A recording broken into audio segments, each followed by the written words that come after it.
Dear students, good morning. तो हम लोग पढ़ने जा रहे हैं 7.3 और 7.3 में जो क्वेश्चंस होंगे वो सभी त्रिभुज के क्षेत्रफल पर आधारित होंगे। तो त्रिभुज का क्षेत्रफल निर्देशांक गणित के द्वारा यहाँ ब्लैक बोर्ड पर लिखा हुआ है 1/2 x1 in bracket y2 minus y3 plus x2 y3 minus y1 plus x3 y1 minus y2। इस तरह से ये फार्मूला है। इसी फार्मूले पर आधारित क्वेश्चंस होंगे। तो इसमें फर्स्ट क्वेश्चन हम देखें। पहला प्रश्न में लिख रहा है, उस त्रिभुज का क्षेत्रफल ज्ञात कीजिए जिसके शीर्ष हैं। और इस तरह से इसमें दो प्रश्न दिए गए हैं, फर्स्ट सेकंड। तो पहले हम फर्स्ट क्वेश्चन को देखेंगे। तो फर्स्ट क्वेश्चन दिया हुआ है, पहले में तीन बिंदु हैं 2 3 -1 0 -1 0 और 2 -4 ये तीन बिंदु हैं। और इन तीनों बिंदुओं की सहायता से, जैसे ये तीन बिंदु हैं, तीनों बिंदु त्रिभुज बना रहे हैं। इस तरह से त्रिभुज बना रहे हैं। तो इस त्रिभुज के क्षेत्रफल क्या होगा, यह आपको निर्देशांक गणित के द्वारा निकालना है। तो इसमें तीन बिंदु हैं, कहीं से भी आप नंबरिंग कर सकते हैं, ठीक ना, तीन बिंदुओं का। तो इसको हम मान लें x1 y1, ऊपर या नीचे आप लिख सकते हैं x1 y1। इसको हमने मान लिया x2 y2 और इसको हमने मान लिया x3 y3। और इसके बाद फार्मूले पर रखेंगे त्रिभुज का क्षेत्रफल। तो त्रिभुज का क्षेत्रफल होगा, त्रिभुज का क्षेत्रफल area of triangle equal 1/2 big bracket. अब देखिए यहां पर x1 लिखा हुआ है, x1 2 है, ब्रैकेट y2 यहां है 0 माइनस y3 यहां पर है -4। एक तो माइनस पहले से, एक माइनस और आ गया तो ये प्लस हो जाएगा 4। यहां पर प्लस रहना चाहिए क्योंकि फार्मूले में प्लस है। x2 के जगह पर हम लिखेंगे, देखिए x2 की जगह पर -1 लिखा हुआ है, x2 की जगह -1 है। तो ये प्लस और ये -1 दोनों मिलकर माइनस बन जाएंगे। तो यहाँ पर हमें माइनस लिखना चाहिए 1। ओके, इसके बाद ब्रैकेट है y3 माइनस y1। y3 यहाँ पर देख रहे हैं -4 हो जाएगा और माइनस फार्मूले में है y1 यहाँ पर 3 हम देख रहे हैं 3। तो ये -3, क्योंकि फार्मूले में यहाँ पर माइनस है तो हमने लिखा -y1 की जगह पर 3 लिखा हुआ है तो -3 हो गया। फिर प्लस लिखेंगे x2 वाला काम हो चुका है। अब x3 आप देखिए यहाँ पर लिखा हुआ है 2, तो 2 लिख देंगे, ब्रैकेट लगाएंगे। और y1 माइनस y2 है, y1 3 है यहाँ पर और माइनस y2 0 है, तो ये 0 हो गया।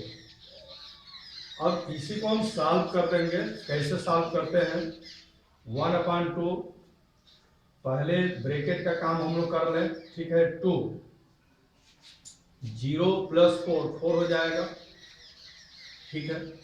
ब्रैकेट का काम किया जाए -1 -4 -3 -7 हो जाएगा।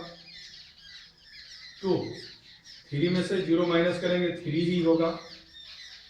इस तरह से हम कर लेंगे, बिल्कुल इजीली कर लेंगे इसको आराम से। अब यहाँ देखिए ये 2 है, ये 4 है, 8 हो जाएगा गुणा करने पर। ये -1 -7 है, +7 हो जाएगा। यहाँ पर प्लस होगा और 2 तिहाई 6 हो जाएगा, यहाँ पर 6 है, ठीक है। ये 1/2 है, इसको जोड़ देना चाहिए। तो 8 7 15, 15 6 21 हो गया, यानी कि हमारा आंसर आएगा 21/2। तो त्रिभुज का क्षेत्रफल यहां पर आंसर आएगा 21/2। लेकिन ये क्षेत्रफल है और कोई यहाँ पर मात्रक नहीं दिया हुआ है, मीटर या सेंटीमीटर, केवल यहाँ पर बिंदुओं का नाम ही रहता है, सेंटीमीटर या मीटर नहीं होता है, जैसे कि आप ठोस गणित में पढ़ते हैं। ठीक है भाई, एडमिट हो रहे हैं, जल्दी जल्दी एडमिट हो जाना चाहिए। तो यहाँ पर जो कि मात्रक मीटर सेंटीमीटर नहीं है, तो यहाँ पर हम लिख देते हैं वर्ग मात्रक, क्योंकि क्षेत्रफल का मानना चाहिए। एक क्वेश्चन देखिए, क्वेश्चन नंबर 2, निम्नलिखित में से प्रत्येक में के का मान ज्ञात कीजिए ताकि तीनों बिंदु संरेखी हों, कोलिनियर हों। तो चलिए आइए एक क्वेश्चन हम लेते हैं और समझाने का हम प्रयास करते हैं। जैसे क्वेश्चन नंबर 1 इसमें है 7 - 2 5 1 5 1 3k। इसमें ये कहा जा रहा है कि ये तीनों बिंदु संरेख हैं, कोलिनियर। संरेख का मतलब कि ये तीनों बिंदु एक ही रेखा पर स्थित हैं। संरेख का यही मतलब होता है, किन्हीं दो बिंदुओं को एम लेकर आप एक लाइन खींचें, स्ट्रेट लाइन, तो उसी लाइन पर तीसरा बिंदु भी पड़े। तो इस तरह से अगर तीनों बिंदु हैं एक स्ट्रेट लाइन पर, तो हम कहेंगे कि ये तीनों संरेख हैं, कोलिनियर हैं। और अगर इस तरह से बिंदु होंगे तो आप ही बताइए क्या क्षेत्रफल बनेगा, क्या त्रिभुज बनेगा? यहाँ पर त्रिभुज बनेगा क्या? थोड़ा सा भी इधर उधर रहता ना, थोड़ा सा भी, तो ये त्रिभुज ऐसे बन जाता। लेकिन ये तो बिंदु यहाँ पर सेट हो गया, तो ये दोनों जो लाइनें हैं वो तो इसी पर सेट हो गई, तो यहाँ तो त्रिभुज नहीं बना। तो त्रिभुज नहीं बना तो त्रिभुज का क्षेत्रफल शून्य होगा। तो अगर तीन बिंदु संरेख हैं, कोलिनियर हैं, तो त्रिभुज का क्षेत्रफल शून्य होगा, क्योंकि वे तीनों बिंदु त्रिभुज बनाएंगे ही नहीं। तो इसका मतलब यह हुआ कि इन तीनों बिंदुओं को लेकर अगर हम त्रिभुज के क्षेत्रफल पर रखें तो त्रिभुज का क्षेत्रफल क्या प्राप्त होना चाहिए? त्रिभुज का क्षेत्रफल शून्य प्राप्त होना चाहिए। तो हम जान गए कि तीनों बिंदु संरेख हैं, तो तीनों बिंदुओं की सहायता से अगर हम त्रिभुज का क्षेत्रफल निकालेंगे तो त्रिभुज का क्षेत्रफल शून्य प्राप्त होगा। तो यहीं से हम काम शुरू करेंगे। तो आइए, त्रिभुज का क्षेत्रफल हम जान गए कि शून्य होगा, तो त्रिभुज का क्षेत्रफल पहले से हम कंफर्म हो चुके हैं कि ये शून्य होगा क्योंकि संरेख है। तो यहां पर हम लिखेंगे 1/2, ठीक है, ब्रैकेट लगाएंगे और यहां पर लिख देना चाहिए था x1 y1, ताकि मान रखने में आसानी रहता है, x2 y2 x3 y3। ऐसा लिख देने से जब भी आप वैल्यू रखेंगे तो कोई गलती नहीं होगी। x1 के जगह पर हम लिखेंगे 7, ब्रैकेट, यही समय लिख रहा हूं, इसी को देखना है।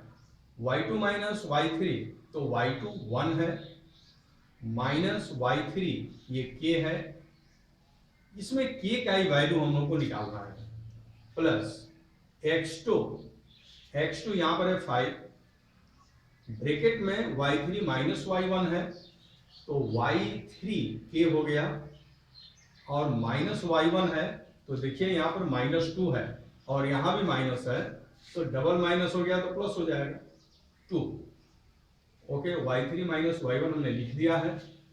इसके बाद x3 है, प्लस x3, तो x3 यहां पर देखिए 3 है, फिर ब्रैकेट लगाएंगे, y1 - y2, तो y1 - y2 1,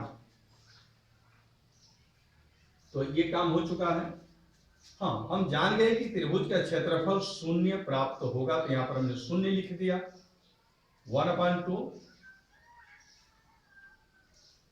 यहाँ पर 7 है तो ठीक है, 7 ये भी रखिए, और 1 माइनस के इसको ऐसे ही लिख दीजिए, प्लस इसको भी ऐसे ही फिलहाल लिख दीजिए 5 के प्लस 2 प्लस 3, ये -2 है, -1 है, तो ये हो जाएगा -3।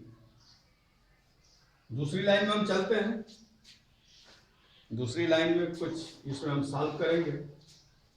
तो 1/2 ये तो 0 है क्षेत्रफल, 7 से इसमें गुणा कर दीजिए, तो 7 1 जा 7 माइनस 7 के, इसका गुणा इसमें कीजिए, प्लस 5 के और प्लस 10 हो जाएगा, 5 दूनी 10। ठीक है, यहां तक हमने काम कर दिया है। अब यहां देखिए ये +3 है, ये -3 है, गुणा करेंगे -9 हो जाएगा। 0 = 1/2। अब यहां आ जाइए, देखिए जो भी शुद्ध नंबर है, जैसे 7 है और 10 है, 17 हो जाएगा, और 17 में से 9 को निकाल देंगे, या ऐसा कीजिए कि 10 में से 9 को निकालेंगे तो +1 होगा, +1 और +7 +8 हो जाएगा, 8 हो गया ये। अब देखिए -7 के हैं और ये 5 के हैं, 7 के में से 5 के निकल जाएगा, तो -2 के रह जाएगा यहाँ पर। ठीक है, 1/2 से इसमें गुणा कर देंगे, 1/2 से इसमें गुणा कर देंगे, तब क्या प्राप्त होगा, देखिए यहीं पर मैं कर दे रहा हूं, जैसे 1/2 है और 8 है, गुणा करेंगे तो 8 में 2 से भाग होगा, 4 हो जाएगा। ठीक है, बराबर 1/2, तो ये वाला 1/2 है यहाँ पर। और इसके बाद चलिए पूरा इसको सॉल्व हम करते हैं। जैसे 1/2 है, 8 है, जब गुणा करेंगे तो ये क्या हो जाएगा, 4 हो जाएगा, 4। ठीक है, ब्रैकेट में, और -2 के है और ये 1/2 है, इसका गुणा करेंगे तो 2 और 2 कैंसिल हो जाएगा, तो ये हो जाएगा -k। तो ये प्राप्त हुआ, मतलब 0 बराबर, ऊपर की लाइन में मिटा दे रहा हूं, ठीक है, यहाँ लाइन, तो ये हो गया 0 = 4 -k, तो क्या हो जाएगा, k = 4, तो यहां पर k हो जाएगी। तो क्वेश्चन नंबर 3 में कह रहा है, मैं पहले क्वेश्चन पढ़ूंगा।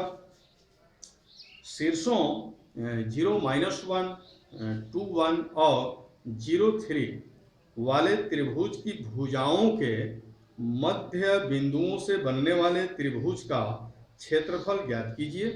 इस क्षेत्रफल का दिए हुए त्रिभुज के क्षेत्रफल के साथ अनुपात ज्ञात कीजिए। तो आइए इस क्वेश्चन को हम यहाँ पर समझते हैं। यहाँ पर 3 शीर्ष दिए हुए हैं, 3 बिंदु दिए हुए हैं, वे 3 बिंदु हैं 0 -1, ओके, 2 1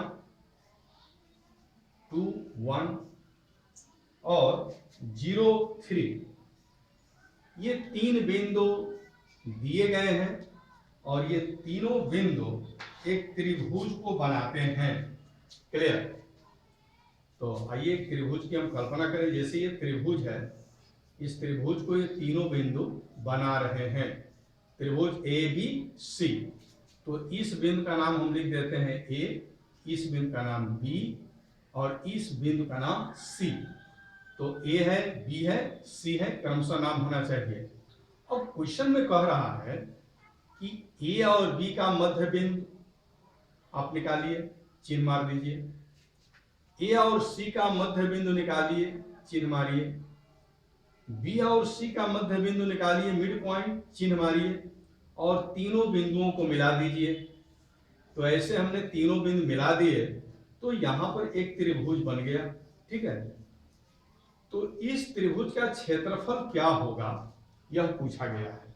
ओके, इसके बाद कह रहा है कि इसका क्षेत्रफल और जो ये त्रिभुज दिया गया है इसका क्षेत्रफल, इसमें अनुपात क्या होगा, यह भी निकालना है। तो हमें क्या क्या काम करना है। सबसे पहले हम इसका हम क्षेत्रफल निकाल लें, ABC का क्षेत्रफल पहले निकालें, त्रिभुज ABC का क्षेत्रफल, क्योंकि अंत में तो अनुपात निकालना है ना। और उसके बाद मध्य बिंदु का निर्देशांक निकाल दें, ये दूसरे त्रिभुज के लिए शीर्ष हो जाएंगे और फिर इन तीनों बिंदुओं की सहायता से हम जो यहाँ पर त्रिभुज बना है इसका क्षेत्रफल निकालेंगे। फिर क्षेत्रफल ABC में से इस क्षेत्रफल को हम भाग दे देंगे तो फिर हमें अनुपात भी ज्ञात हो जाएगा। तो यह है क्वेश्चन सॉल्व करने का ढंग। तो आइए सबसे पहले हम, नहीं तो मिड पॉइंट भी आप निकाल सकते हैं, कोई बात नहीं है। AB का मिड पॉइंट क्या होगा, तो यहाँ पर चलिए त्रिभुज का चित्र तो इसे बनाना नहीं था, लेकिन इसको समझाने के लिए ऐसा हमने बनाया है। ये हो गया ABC और इसका नाम रख दीजिए PQR। ओके, तो P क्या है, AB का मध्य बिंदु। तो इस तरह से आइए सबसे पहले हम मध्य बिंदु निकालें, बिंदु को पहले हम क्लियर कर लें। तो AB का मध्य बिंदु, AB का मध्य बिंदु, तो P क्या होगा, P होगा P इक्वल टू AB का मध्य बिंदु यानी मिड पॉइंट। ओके, Q होगा BC का मध्य बिंदु, BC का मध्य बिंदु। ओके, और R हो जाएगा AC का मध्य बिंदु, AC का मध्य बिंदु मिड पॉइंट।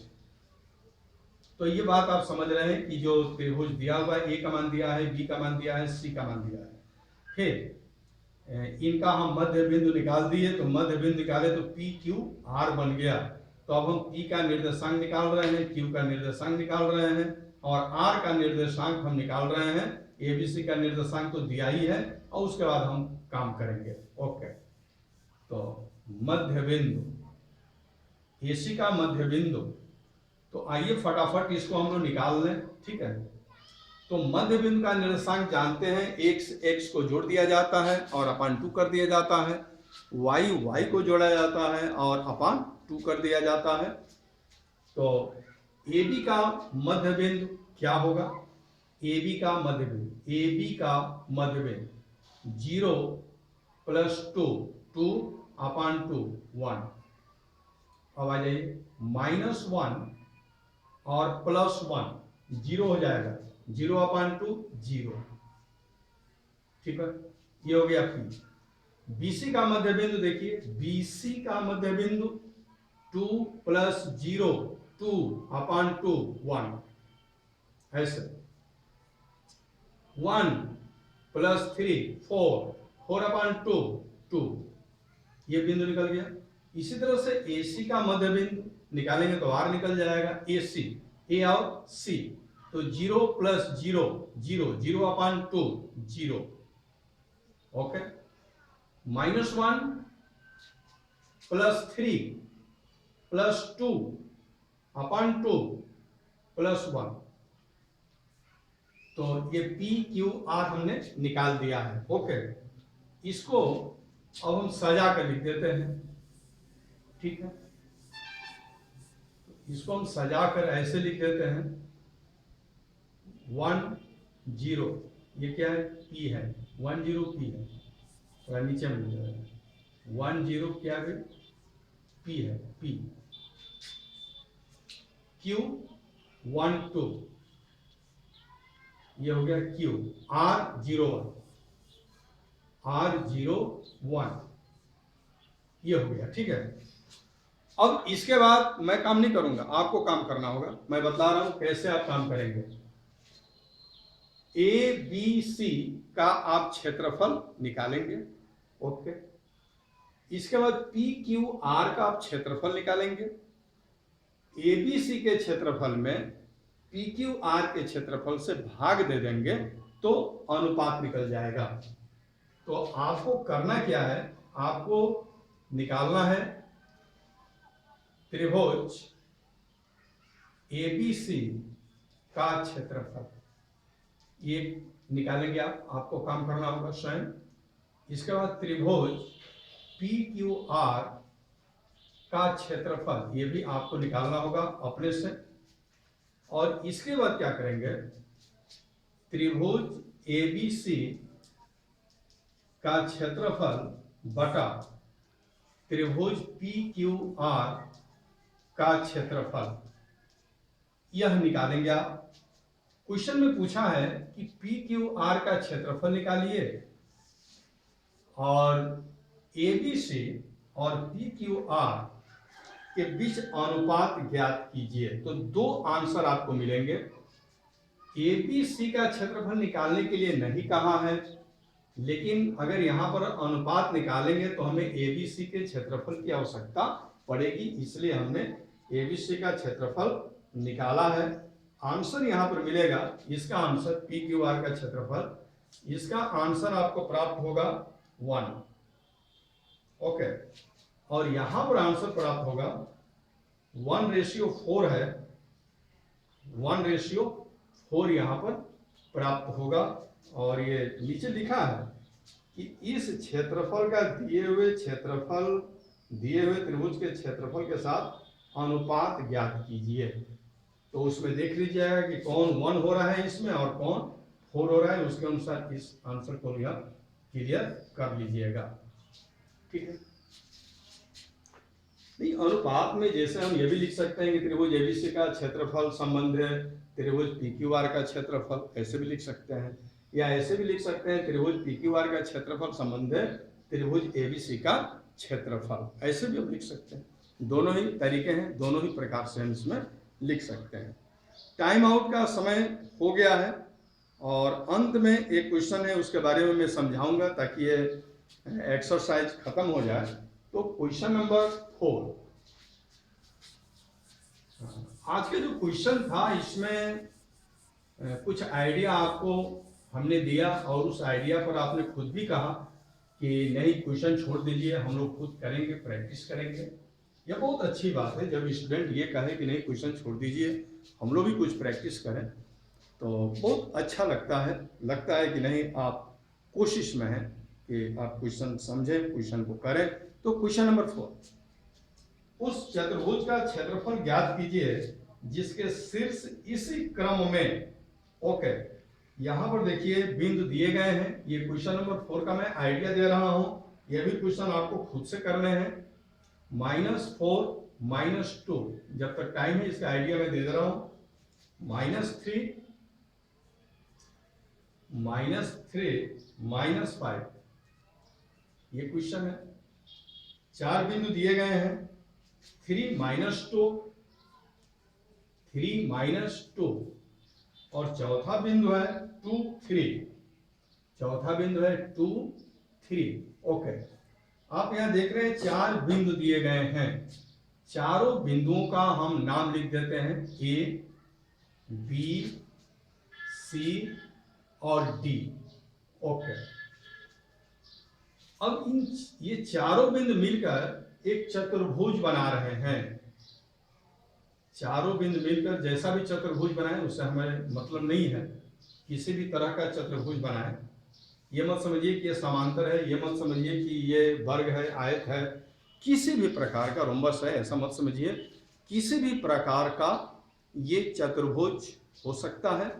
हाँ, 4 शीर्ष इसके कन्फर्म है। जैसे ऊपर हमने नाम लिखा है A B C D, उसी तरह से आप इसमें क्रमशः नाम कहीं से शुरू कीजिएगा, लेकिन नाम लिखिएगा क्रमशः। तो मैं यहां से शुरू कर रहा हूं A B C D। ठीक है, अब आप क्या करेंगे, चतुर्भुज का क्षेत्रफल तो हम लोगों ने नहीं पढ़ा है, लेकिन अगर किसी भी विकर्ण को खींच दें, चाहे BD को खींच दें या AC को खींच दें, किसी एक को आप खींच सकते हैं। तो अगर हम BD को खींच दे रहे हैं तो यहां पर आप देख रहे हैं कि ऊपर एक त्रिभुज बना हुआ आप पाएंगे।